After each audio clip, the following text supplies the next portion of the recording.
Uma saudação especial a todos os alunos aí do curso de Formação de Soldados. Esse vídeo trata-se do feedback da nossa verificação final de LET 1. E antes de iniciar o feedback, eu gostaria de externar os parabéns a todos os alunos aí. Houve uma melhora significativa nas médias da verificação com relação à verificação de avaliação, e o que denota aí que houve um esforço, um desprendimento maior aí de todos os alunos, no qual eu gostaria de externar aí meus parabéns a todos, congratular a todos aí pela melhoria da média geral na verificação final de LET 1. E para começar o nosso feedback da verificação final de LET 1, vamos passar aí a primeira questão. Então, assinale V ou F, assinale V para as alternativas verdadeiras, F para as alternativas falsas, e em seguida a gente vai assinalar a letra que corresponde aí à sequência correta aí de V ou F.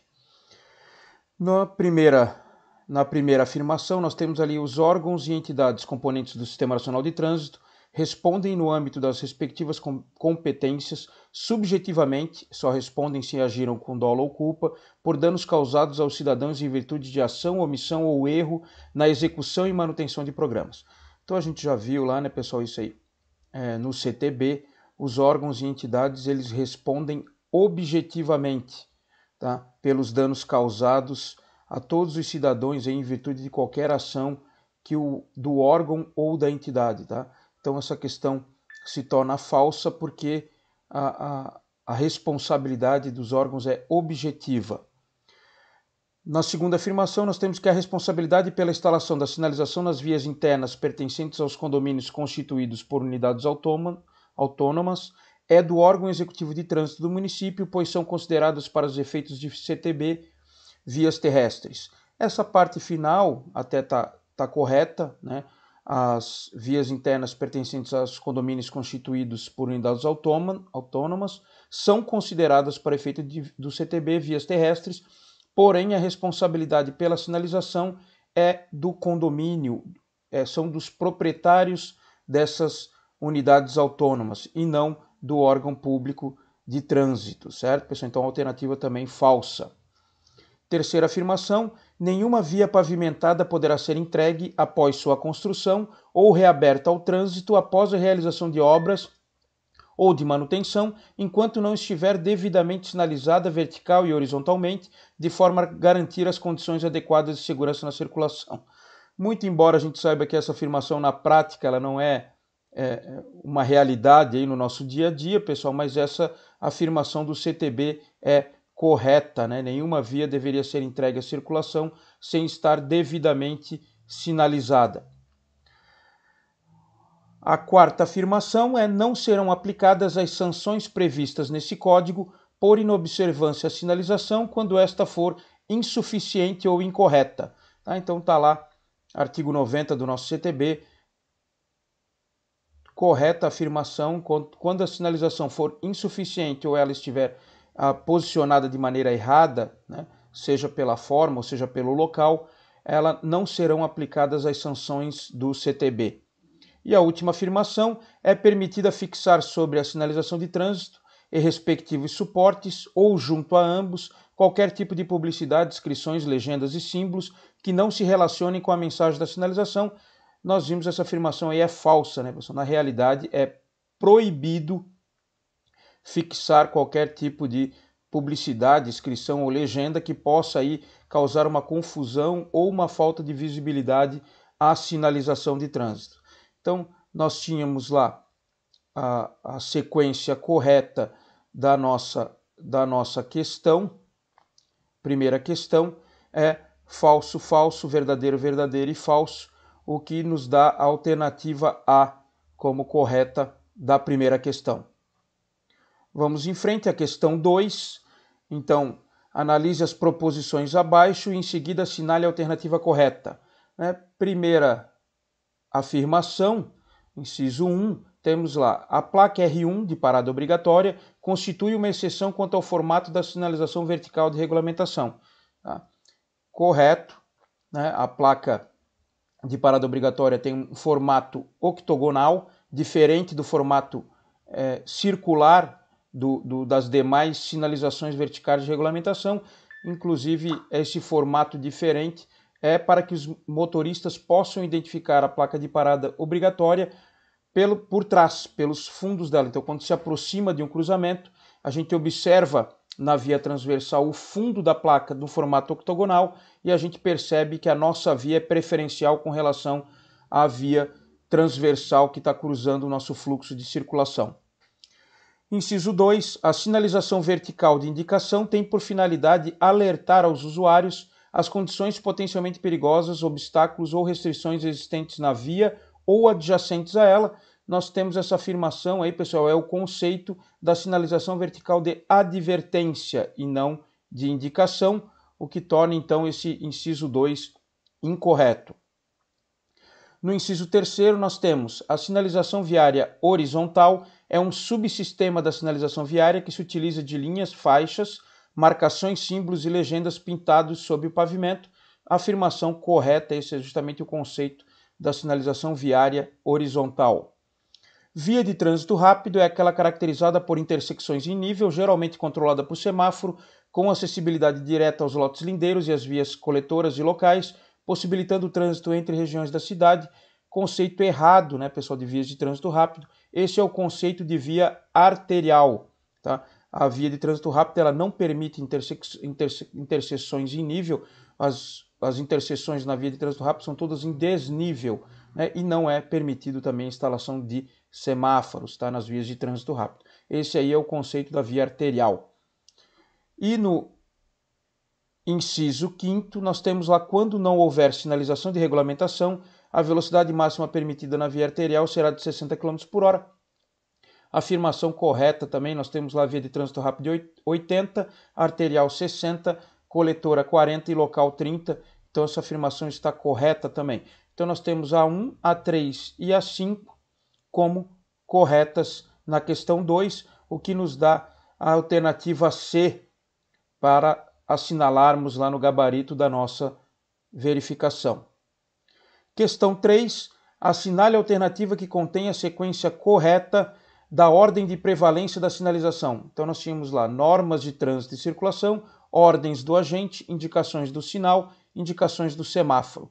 Então nós sabemos lá que a sequência correta de prevalência, em primeiro lugar nós temos então as ordens dos agentes, depois nós temos as indicações do semáforo, em terceiro nós temos as indicações dos sinais e por último, né, restam aí as normas gerais de trânsito e circulação. Então nós vamos ter lá como sequência correta a 2, 4, 3 e 1, que nos dá a alternativa 2 como a alternativa D como resposta correta da questão número 3. A questão 4. Então, analisando a classificação dos acidentes de trânsito, faça a correlação entre as colunas indicando numericamente o tipo de acidente com seu conceito. Então, nós temos lá 1 atropelamento, 2 capotamento, 3 choque, 4 colisão, 5 tombamento, 6 saída de pista, 7 engavetamento e 8 queda. E aí nós tínhamos os conceitos, né, pessoal? Então, acidente em que um veículo em movimento sofre o impacto de outro veículo também em movimento. Esse é o conceito de colisão. Acidente em que o veículo gira sobre si mesmo em qualquer sentido, chegando a ficar com as rodas para cima e imobilizando-se em qualquer posição, é o conceito de capotamento. Acidente em que há impacto entre 3 ou mais veículos no mesmo sentido de circulação, trata-se a combinação de veículos como sendo um só, é o conceito de engavetamento. Acidente em que há impacto em razão de queda livre do veículo ou queda de pessoas ou cargas por ele transportadas é o conceito de queda, acidente de trânsito do tipo queda. Acidente em que o pedestre ou animal sofre o impacto de um veículo, estando pelo menos uma das partes em movimento, conceito de atropelamento. Acidente em que há impacto de um veículo contra qualquer objeto fixo ou móvel, mas sem movimento, é o conceito de choque. E por último, nós temos evento em que o veículo gira sobre si mesmo no sentido longitudinal ou transversal em um ângulo menor que 180 graus, imobilizando-se em qualquer posição, é o conceito de tombamento. Então nós temos 4278135 e aí o que nos dá a alternativa A como correta desta questão. Seguimos em frente, questão número 5. Assinale a alternativa incorreta com relação aos crimes de trânsito. A alternativa A, suspensão ou proibição de se obter a permissão ou habilitação para dirigir veículo automotor pode ser imposta isolada ou cumulativamente com outras penalidades. Afirmação correta, né? O juiz pode aplicar essa suspensão ou proibição da obtenção da CNH cumulativamente com as outras penalidades previstas nos crimes de trânsito. Letra B. Não há possibilidade do juiz decretar a suspensão da permissão ou da habilitação para dirigir veículo automotor ou proibição de sua obtenção antes da sentença condenatória. Nós temos essa alternativa como errada, pessoal. O juiz, no curso do inquérito ou até mesmo do processo, se ele motivadamente, ele pode decretar, antecipar a suspensão da permissão ou da CNH do condutor, caso se mostre necessário essa aplicação, correlacionando sempre com a segurança viária. Então, motivadamente, o juiz pode decretar, antecipar essa suspensão da CNH do condutor. A penalidade de multa reparatória consiste no pagamento mediante depósito judicial em favor da vítima e não poderá ser superior ao valor do prejuízo demonstrado no processo. Afirmação também correta. No homicídio culposo na direção de veículo automotor, a pena é aumentada em 1/3 à metade se o agente não possuir a permissão para dirigir ou a carteira de habilitação. Correta também, é uma forma qualificada aí do crime de homicídio, previsto lá no artigo 302. E a lesão corporal culposa na direção de veículo automotor, a pena é aumentada em 1/3 também se o agente não possuir a CNH. Também afirmação correta, né?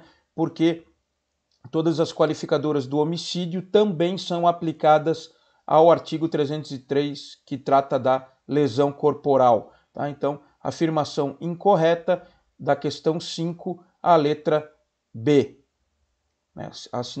Assinalou a incorreta, letra B é a que torna a questão 5 correta. Questão 6, assinale as proposições abaixo e em seguida assinale a alternativa correta. Então nós temos lá, condutor estrangeiro é qualquer cidadão estrangeiro ou brasileiro não residente ou residente há menos de 1 ano no Brasil, habilitado no exterior. O que torna essa informação errada, pessoal? Essa afirmação errada é justamente o tempo, né? Nós temos como condutor o estrangeiro ou o brasileiro residente há menos de 180 dias. Então é 6 meses que o brasileiro habilitado no exterior é considerado como condutor estrangeiro.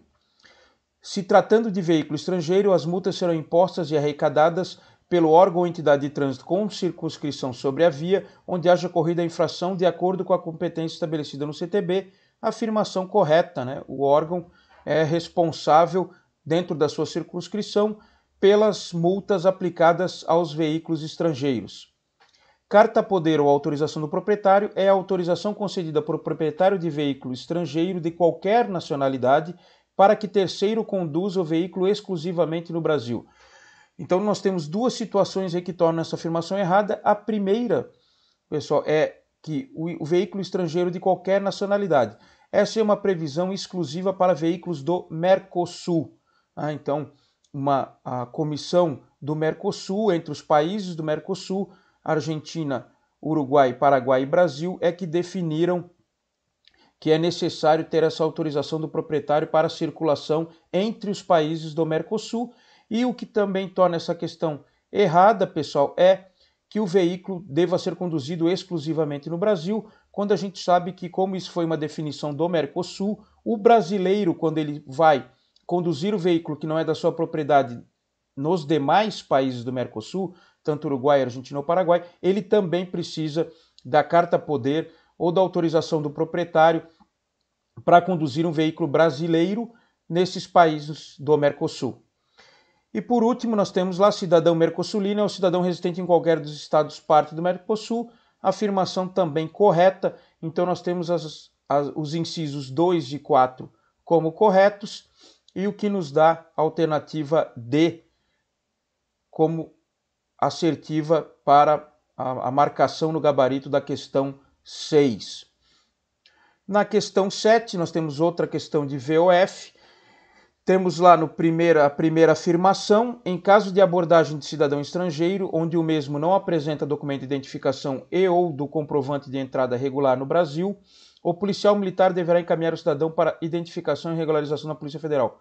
Correto, tá, pessoal? A falta de identificação e do comprovante de entrada e saída regular no Brasil não é um crime, mas o cidadão tem que ser conduzido para a Polícia Federal para os procedimentos de entrada, procedimentos aduaneiros de entrada no Brasil corretos, tá?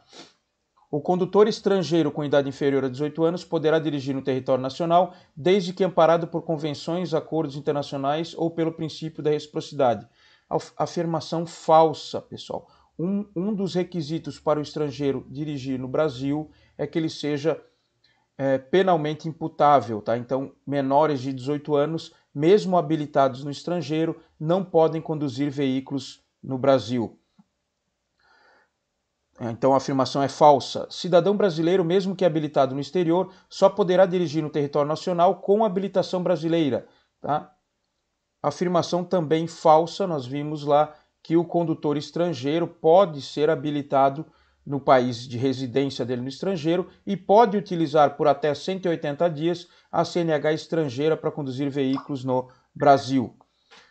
Outra afirmação: condutor de veículo automotor oriundo de país estrangeiro e nele habilitado poderá dirigir no território nacional pelo prazo máximo de 120 dias.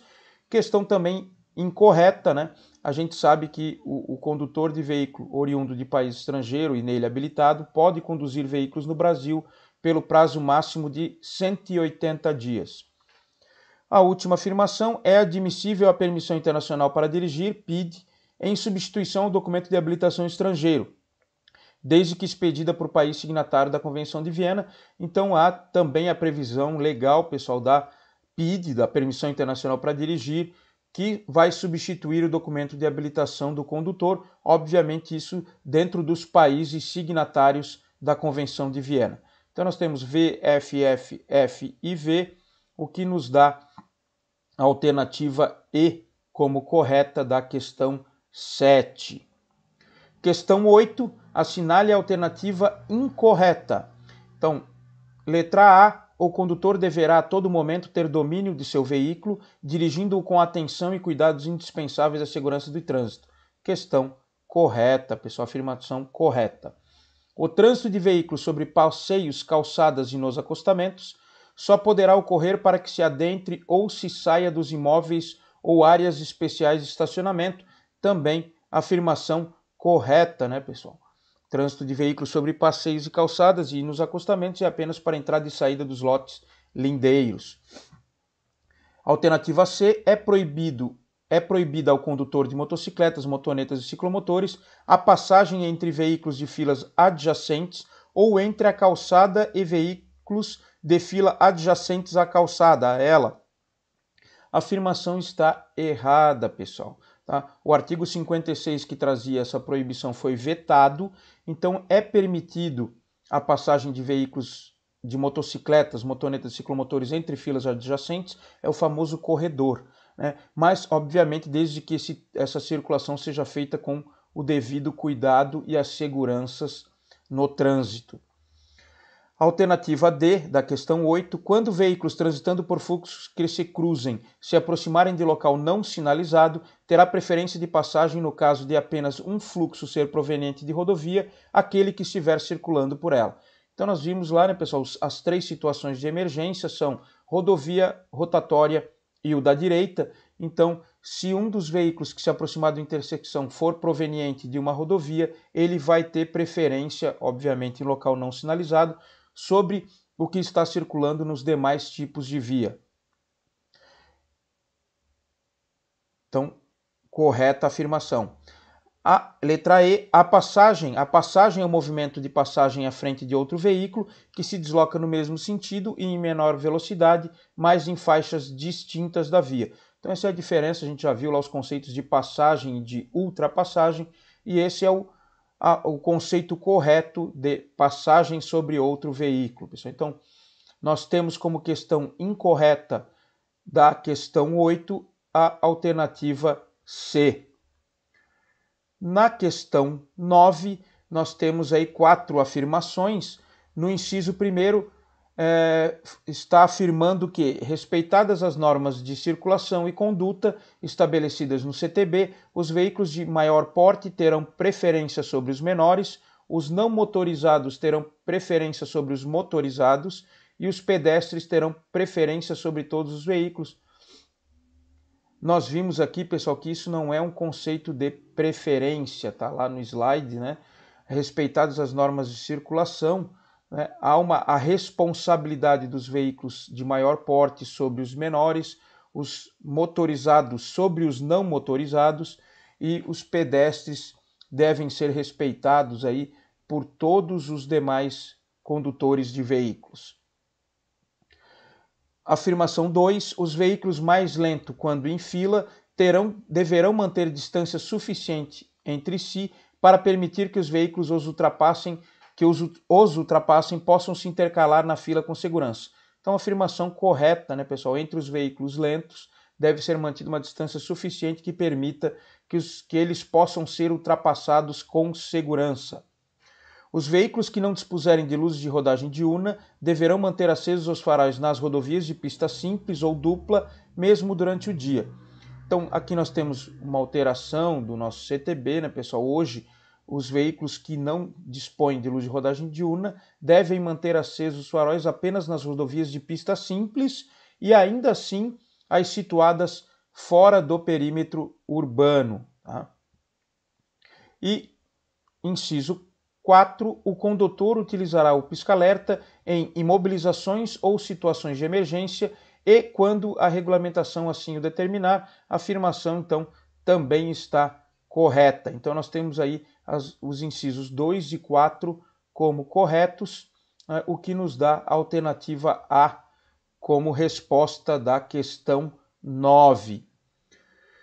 Vamos, então, para a 10ª questão. Assinale a alternativa correta. Temos na letra A, parada é a imobilização do veículo pelo tempo estritamente necessário para efetuar embarque ou desembarque de passageiros. Até aí, correto. A operação de carga e descarga será regulamentada pelo órgão ou entidade com circunscrição sobre a via e é considerado parada. Aí nós temos o conceito de operação de carga e descarga errado, né, pessoal? A operação de carga e descarga é considerada um estacionamento. Letra B.